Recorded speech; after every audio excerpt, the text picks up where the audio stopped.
Like I said last night, Eric is a real rock star.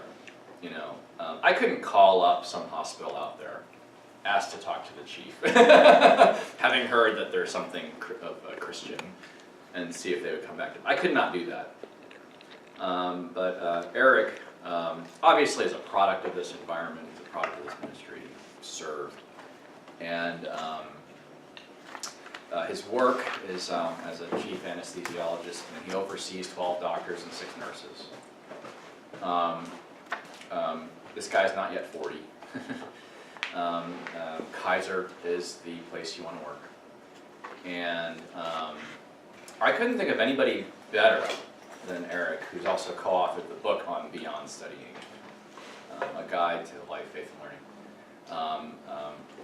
for healthcare professionals. Did I get a life, faith, and learning, life, and faith? Faith, life, and learning. Faith, life, and learning. FLFFLLF. Which I think itself, the book is a brilliant title, and we might just rip that in terms of coining this event, a round table.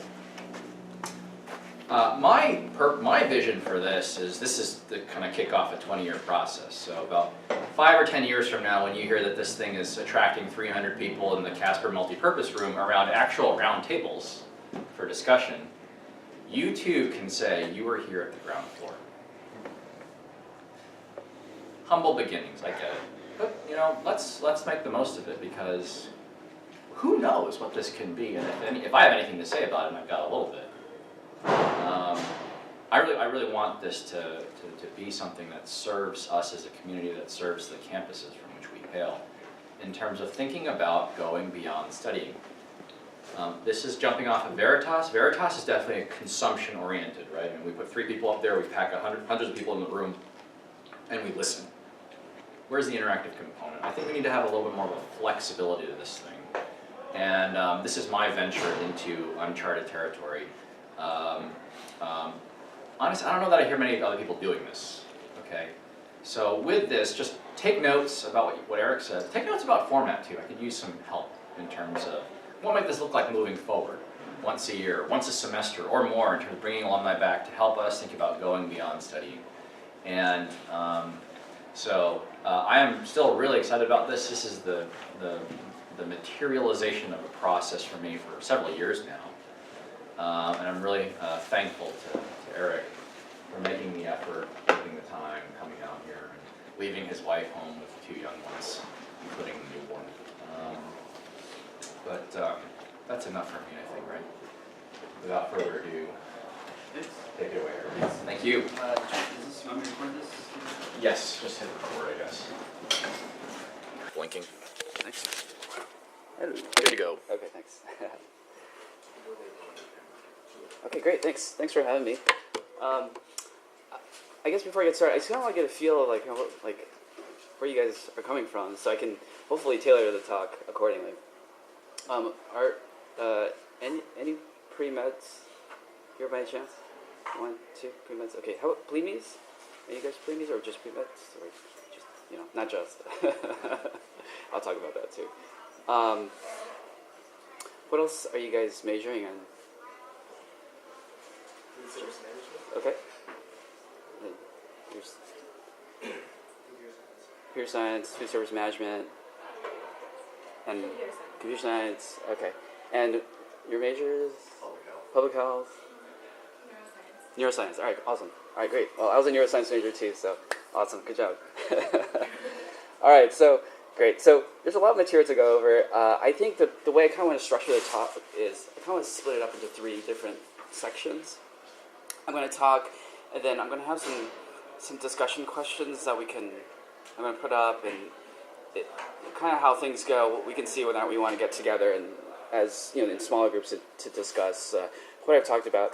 I think just briefly I want to talk about the transition that we go as undergrads into graduate school or medical school or whatever you guys end up doing. And the second thing I want to talk about is the actual what and the how of studying.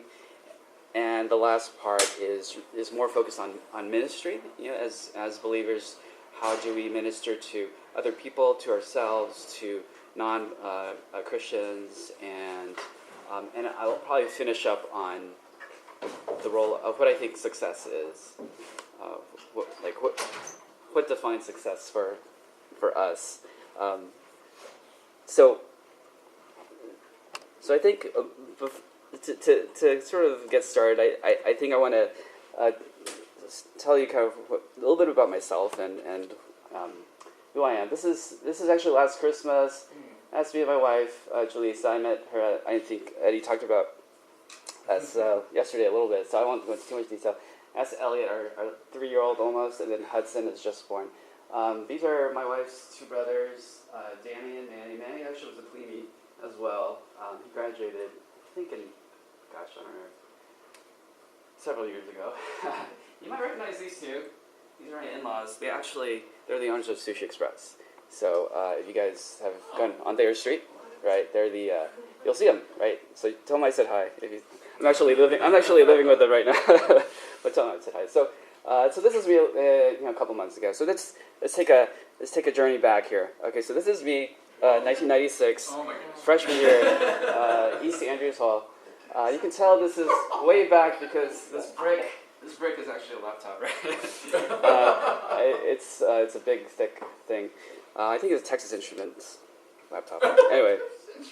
Anyway, so back in the day, this was so before, when I was an undergrad, RUF actually didn't come on campus yet. I was part of another campus group called Providence Presbyterian Campus Church, and then, like I said, when I was in medical school, it eventually morphed into RUF. I just have to, my experience as an undergrad was phenomenal. I had other believers that I was close with. We roomed, we did things together, we had lots of fun. This was a grad center. You guys might look familiar. I don't know, guys. Do you guys live in grad center? Okay, still exists, right? Okay. Now, so that's me. It's just we just had a lot of fun. We're just silly. This is when I was on my birthday. My roommates all put cups on my bed and spelled out "Happy Birthday" with juice and water and that sort of thing. So we had a really tight group. Lots of fun, lots of fellowship. We were really close. We wanted to encourage each other in the Lord. People were passionate about prayer.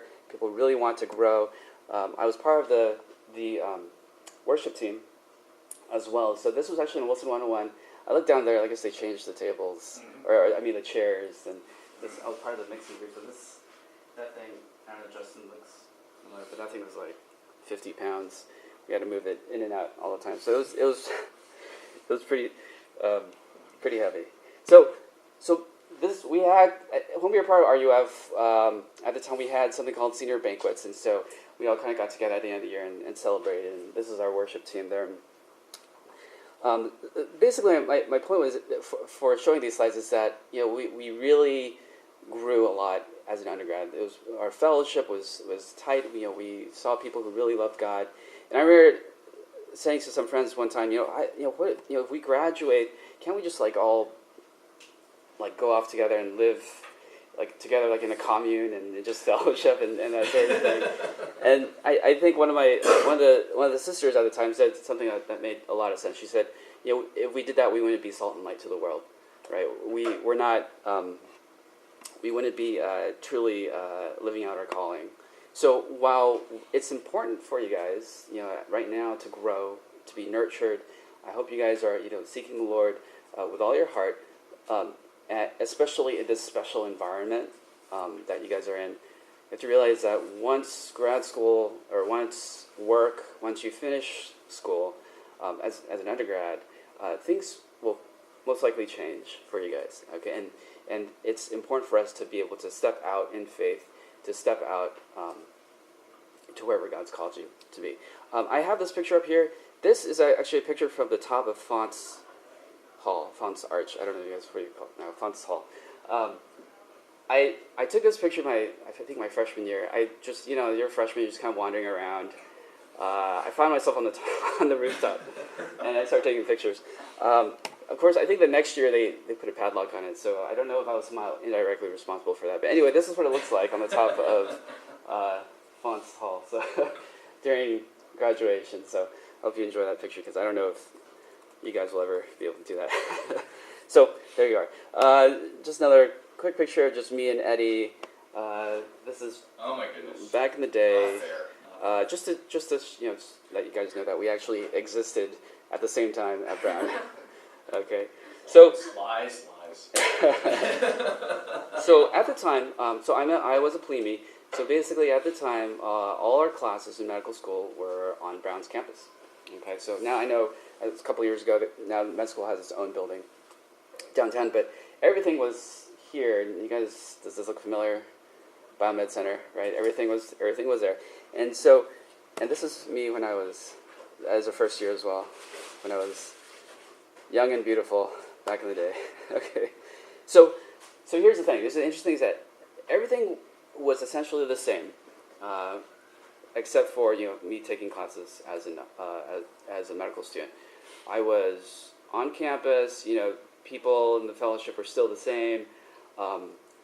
I need to mention that I have two older brothers at the time that were in medical school, and then my dad is a doctor as well. So you'd think, at least on paper, I would be prepared. I would know, I kind of knew what to expect going into medicine. Okay, I was completely wrong. So going into medical school, it's like going into a foreign country. Yeah, it's like everything, even though everything was the same, at least geographically and whatnot, things are different. Things are different. For some of the things as a plebe, and you guys who are pre-meds, you guys probably have a little bit of an advantage in the sense that when you guys are preparing for MCATs and that sort of thing, it's a lot of work. You guys have to really prepare.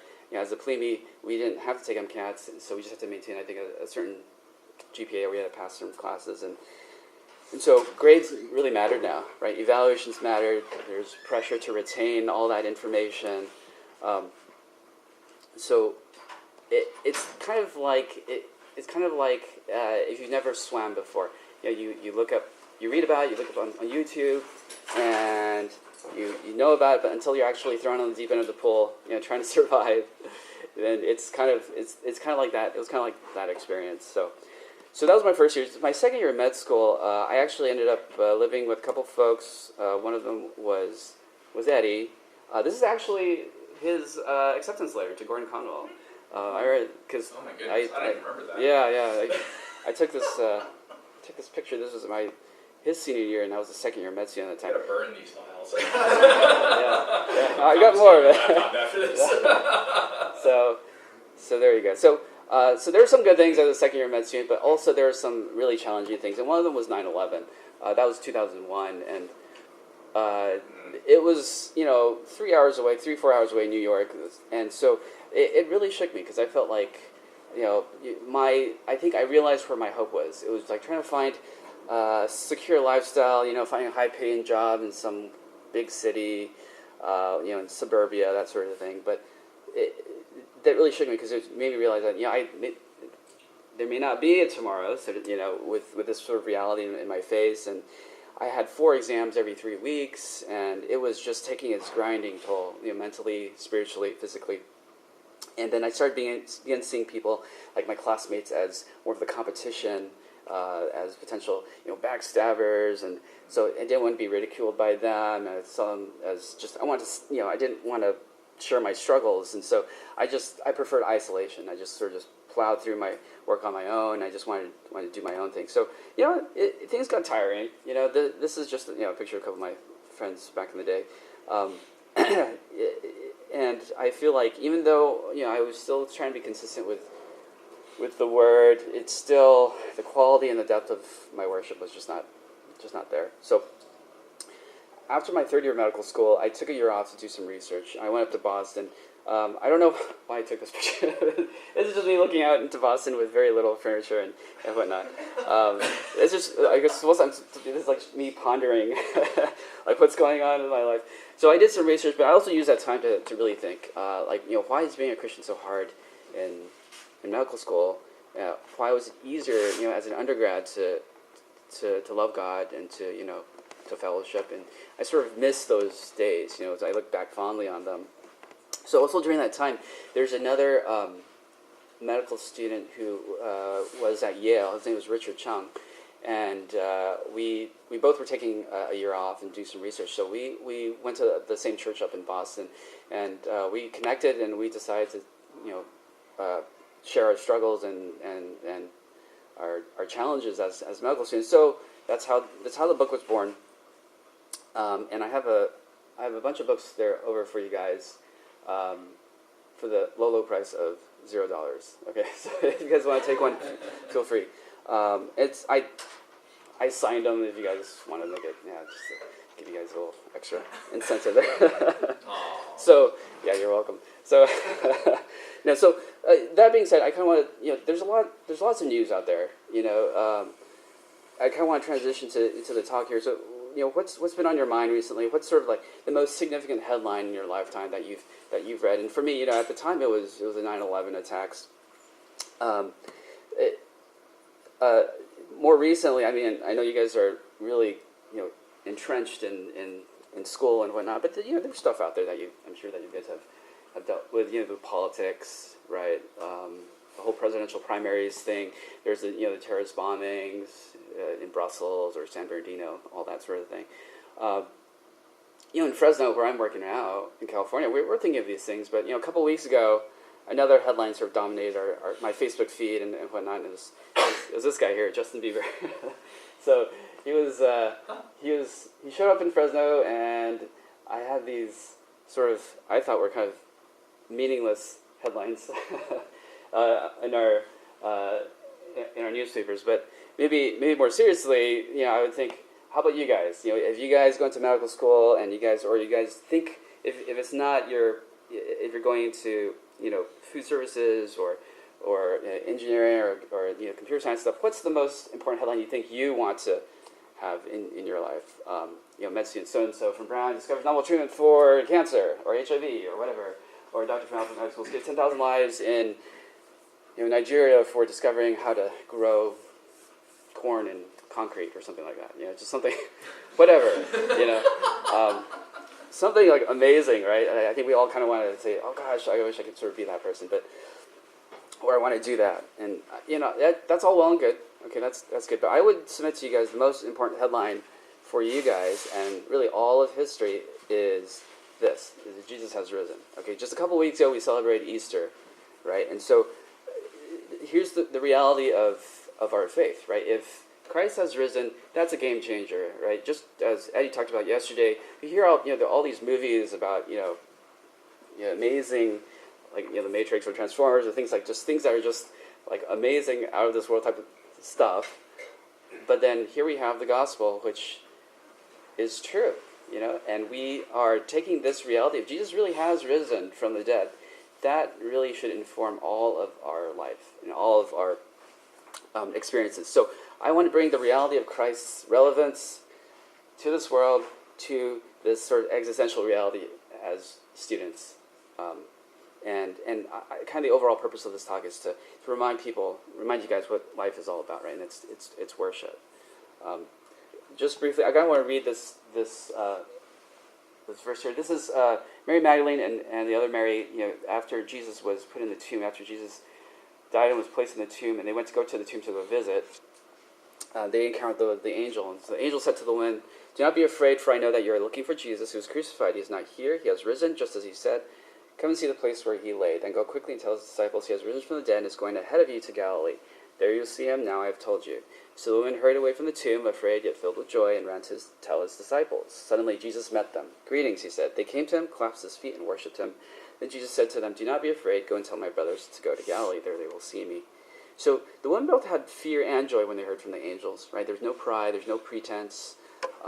They worshiped Jesus. And I think the same question we need to ask ourselves is, when was the last time you got on your faces and worshiped Jesus? That's sort of the implication here when they're clasping his feet. They're on their faces, clasping Jesus' feet and worshiping him. And so, like I said, I just kind of want to bring that reality of the gospel and all it contains into this reality of being a busy student. One thing I kind of want to mention too is that as an undergrad, you guys have a great network. Okay, I guess you guys should take advantage of that, of believers and opportunities. and friends and all that. And that's totally important. You guys should take advantage, right? The challenge is you'll face is that once you enter medical school or whatever grad schools you guys go to or the working world, like even in my situation, like I said, I think I was the perfect candidate on paper to know what to expect, thinking that I was here, everything was the same, but in fact they weren't. Okay, so this is what Paul David Tripp, he's a Christian counselor, that says this. He says, the heart doesn't change, the person's words and behavior may change temporarily because of an external pressure or incentive, but when the pressure or incentive is removed, the changes will disappear. Okay, so my point of this is that I want you guys to take a look at your heart and ask yourselves, it's great that you have this group where you can grow and you should be growing, but the question is, it's important for you guys to look deep within, okay, to see whether or not, if that went away and it was just you and your graduate school or whatever you guys are doing, where are you guys? So I think I think I'm actually going to talk about the second aspect of things, which was supposed to be my second topic, which is really studying for God's glory, because I think we need to sort of set a foundation of kind of like the what and the how. So med school, and really any grad school, as I said here, will fit you into a particular routine, right? So even if it can be a challenging routine, but you guys will just kind of get through the routine. You're going to classes, you're going to the library, you're studying, or you're in the hospitals, and you come back from the hospital, that sort of thing. You get into a routine about things. And again, it's important to make Jesus' agenda sort of your agenda. And what I mean by that is a couple of things. And let me talk to you about that. And one of the things I want to talk about is about the value of studying itself. Okay, so I think John Calvin said this. Just to let you know, John Calvin, he was an influential theologian, right? He was a pastor during the Protestant Reformation. He said this, and when he's talking about being fools, I think he's referring to 1 Corinthians. 1 Corinthians saying, God chose the foolish things of the world to shame the wise. God chose the weak things of the world to shame the strong. Or 1 Corinthians 1:25 says, for the foolishness of God is wiser than human wisdom. Okay, so when he says, by being fools, we don't mean being stupid, right? Nor do we direct those who are learned in the liberal sciences to jettison their knowledge, and those who are gifted with quickness of mind to become dull, as if a man cannot be a Christian unless he is more like a beast than a man. The profession of Christianity requires us to be immature, not in our thinking, but in malice. Okay, so this is kind of for me, this was kind of a wake-up call, because in the sense that, when we're called to be faithful followers of Christ, we're not called to be just nice people, right? Or people who are trying to help the world, become a better place, right? It really means, and it doesn't mean also that we're using our God. It doesn't mean we're not supposed to use our God-given intellectual capacities or abilities or creativity. These are all things that we really should be doing, because this is what God's created us to do, right? This is who we are and what God's called us to do. So another quote I think I like is from this Irish poet, Evangeline Patterson. Actually, on my wedding, we have those, I don't know, kind of those little brochure, or when you hand it out when people go to weddings. I had this quote on there. It was this: I was brought up in a Christian environment where, because God had to be given preeminence, nothing else was allowed to be important. I've broken through to the position that because God exists, everything has significance. Okay, and so again, trying to get out of this idea that there's God stuff, and then there's chemistry, or there's God stuff and there's the textbooks. God really is Lord and in all of that. Okay, so one example I like to give is of Daniel. I'm not going to read all this to you, but you may have heard, the king of Babylon at the time was looking for some Israelites, and he wanted to teach them the language and literature of the Babylonians. All right, so what did Daniel and his three friends do? I didn't include here, but they resolved not to defile God, right? They didn't drink the royal food and wine. And so what happened to these four young men, God gave knowledge and understanding for all kinds of literature and learning. So, we're not talking about, theology of the Hebrew God, right? We're talking about Babylonia, right? So literature, learning, that is something that God is Lord of, and he's basically Daniel trusted God, right? He honored him, and God honored that as well. So I think in the same way, we need to look to the Lord to empower our studying, right? Realizing that He brought you to this world and He wants you to succeed by honoring Him with your education. Okay, so let's talk more a little bit about the what of studying, and this is really geared for more of the medical group. Aspects of God character can be found throughout medicine. As a first-year medicine, you learn mostly about the basics of anatomy, physiology, histology, biochem, that sort of thing. And the amazing complexities of God's creation can really serve as what I call kindling for your sacrifice of worship. So a lot of times, I don't know about you guys, but like there are some aspects of medicine that are very complicated for me. I just don't get very well, and so other things. A lot of it's just a lot of it is memorization, but there's also a lot of stuff that requires more intricate thinking, like the kidney, for example. There's the difference. Trying to memorize the difference between proximal distal renal tubule concentrations and relative electrolytes and all that good stuff.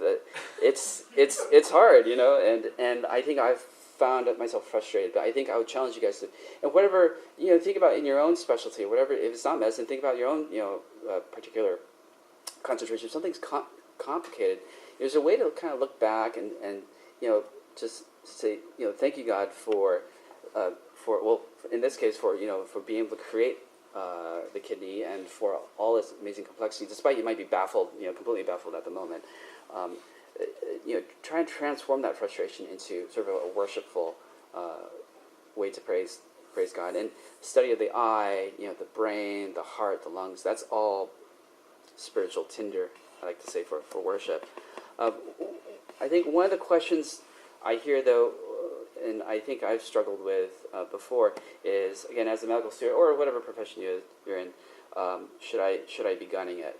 Should I just burn the midnight oil? Should I just forsake everything, my sleep, my friends, and all that stuff? Because you want to be the best doctor in the world, or you want to be the best, whatever, at what you do. So shouldn't I just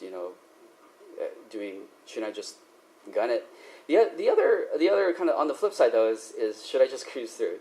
Okay, and there's this running joke that goes, what do you call the last medical student who graduates in his class? Doctor, right? They're still a doctor when they graduate. Or other places where they do. Other places where they have grades, C equals MD, So there's always like those, those challenging sort of, views, like should I go crazy hard, or should I just, whatever, I'll pass, I'll get through. I think to reframe this, the answer to this question is really reflected in what we value, right? And ultimately, I think what we worship. Is there another way? So I think how you study, and part of the answer to that is really where you get your significance and your self-worth from.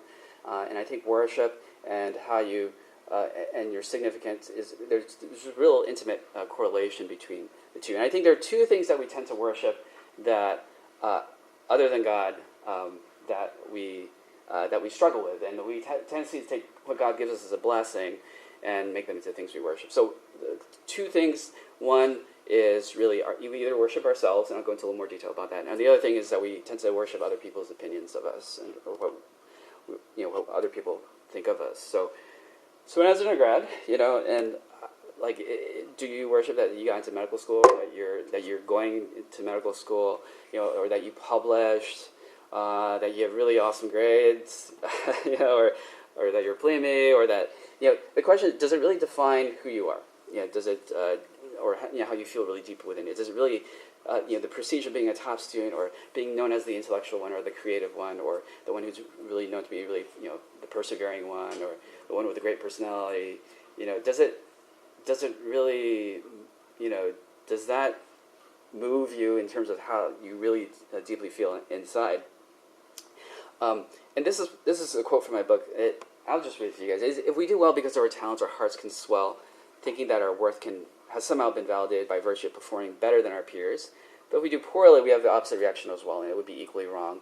That same pride that lets us lord it over others also makes us ashamed when we're doing poorly. So what I mean by this is that, while we understand gloating isn't really the most Christian of responses, right? What about the opposite? What if you do poorly? What if you guys, fail an exam, or what if you guys not getting the grade that you guys wanted, or you didn't score as well in the MCATs as you wanted? Do you find yourself berating yourself, like, how come I just can't cut it? I feel like an idiot. All these other people seem to be having it together. They're doing so well, and they don't seem to be studying at all. that sort of thing. Or just too much information. I just can't figure it out enough time. And it's important to note that, like, both reactions, both sort of selfish conceit or self-loathing, are both rooted in pride.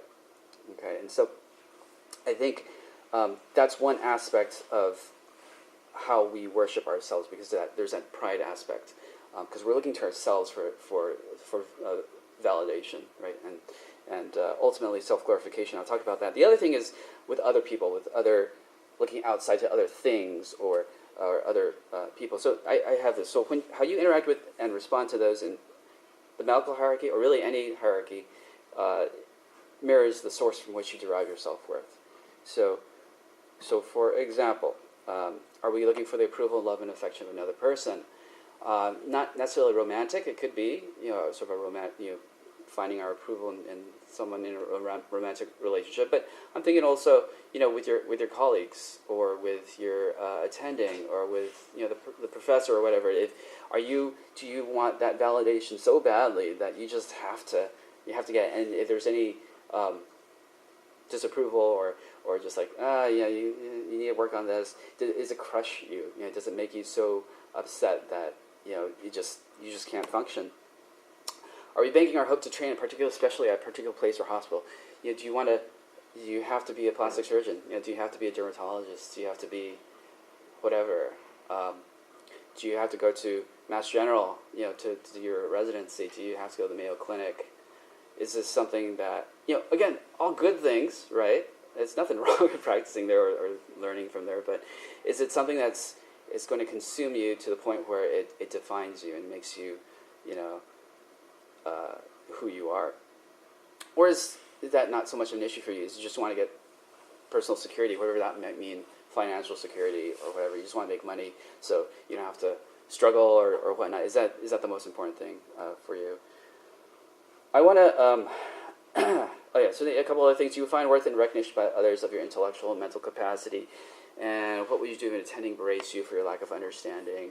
I kind of want to, these are other examples. I kind of want to give you a couple stories, I think, about my own experience. I was, as a medical student, as a third year, I was rotating through my OBGYN rotation, and we were doing a night float. So basically, it was like a 7 p.m. to 7 a.m. shift.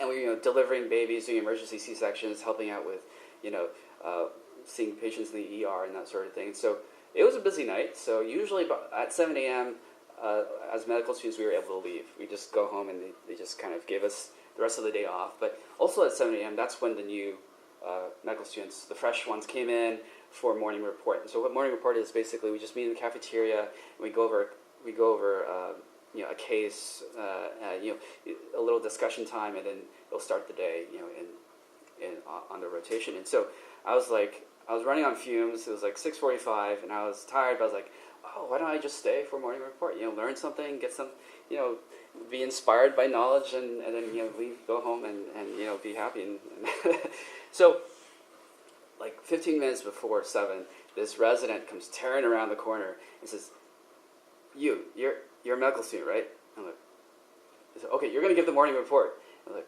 okay.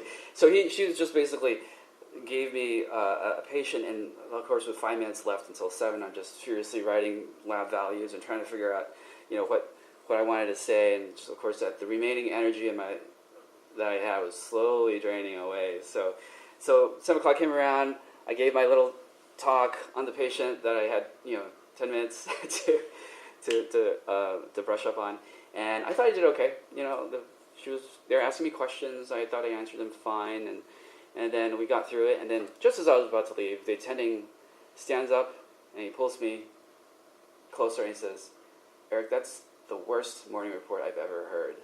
You should have followed this patient yesterday. You should have read up on the patient. You should have done this and that. I was really disappointed.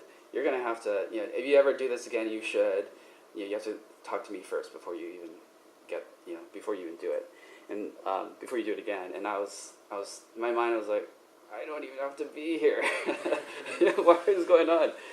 So of course, a resident later kind of stepped in for me and tried to cover me, but I felt like the damage was done because in those, on our rotations, you get evaluated by your attendings, and you have the option. At least at the time when I was at Brown, you can get an honors or just a pass, or you could fail. And so of course I trudge home, thinking, bitter thoughts, no good deed goes unpunished, all that stuff.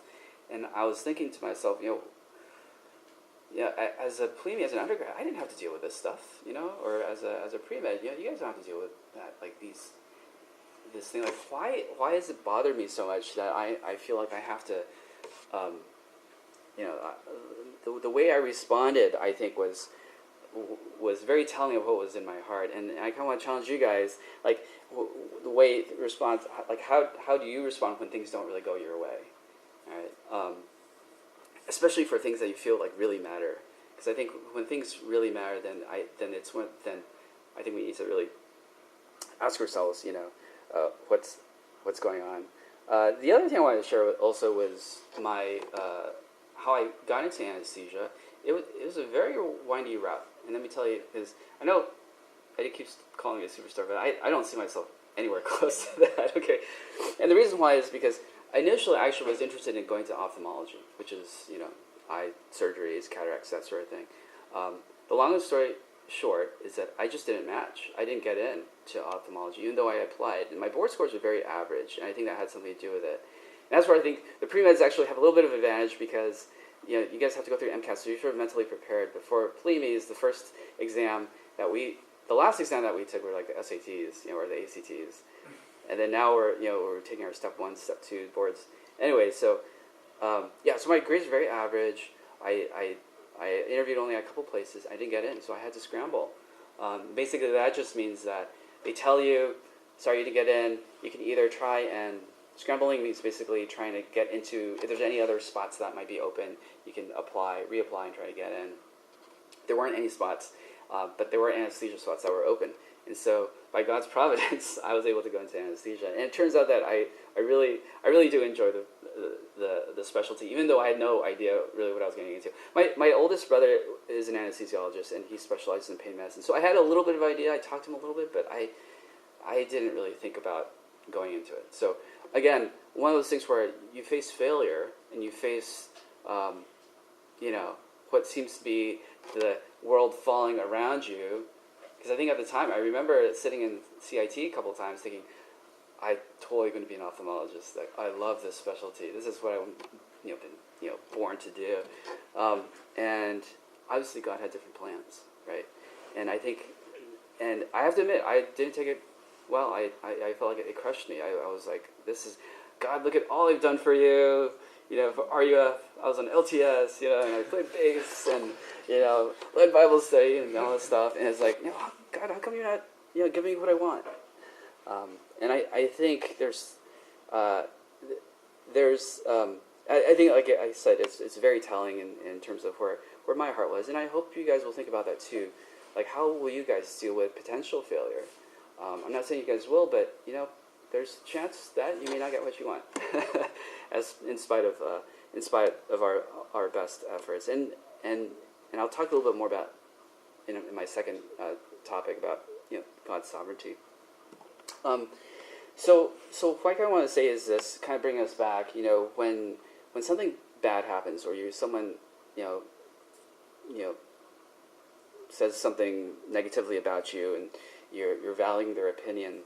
Is there an inward response of damaged anger or damaged pride, right, or a desire to prove yourself worthy, especially in front of other people or other students? Does it become your driving goal to please others until you finally feel validated, right? Or is it the opposite response? You just want to avoid them completely, just involve yourself in unhealthy habits to escape, those feelings of failure. And for some people, it's like, people struggle with bulimia or pornography or cutting or whatever, just unhealthy habits that just wanting to escape from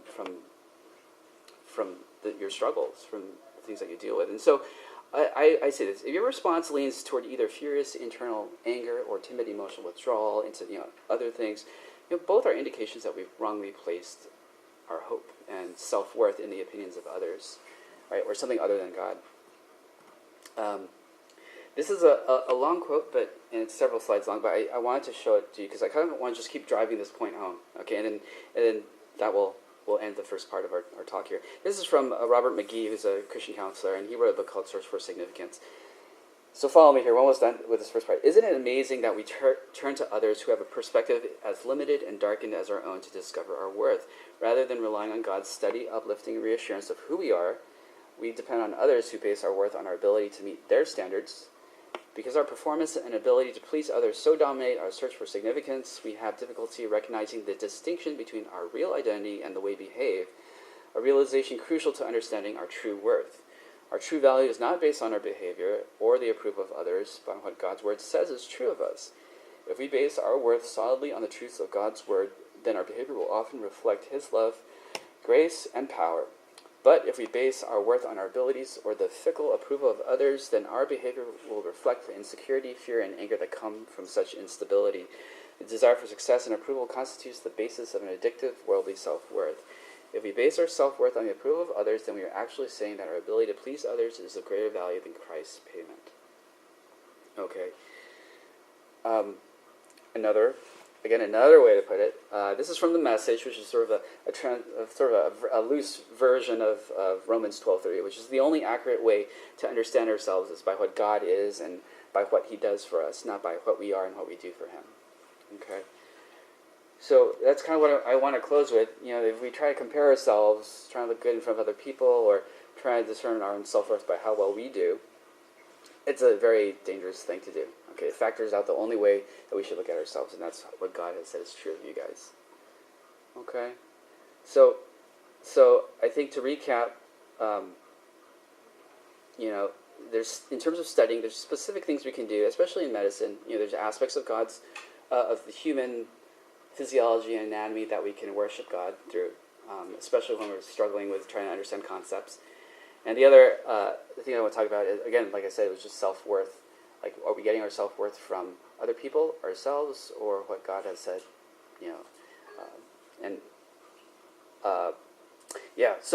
So I kind of, there's a handful of us here.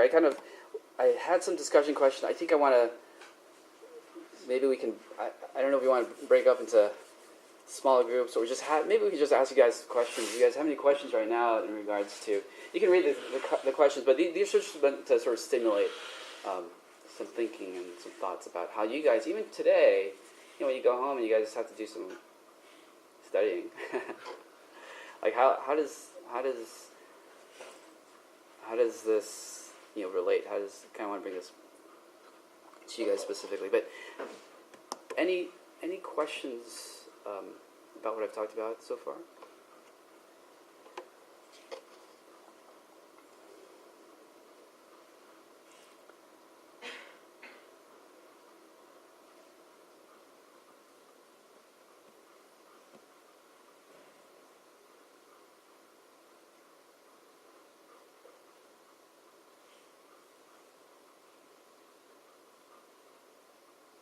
Good question.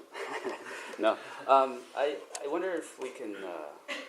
Maybe just break up into pairs and yeah, talk about it for a little bit. that's what I'm thinking too. We can... Give you a break too. Three or four folks. just kind of where you are. Yeah, just turn your neighbor, and there's food and coffee too, for those who want. Yeah.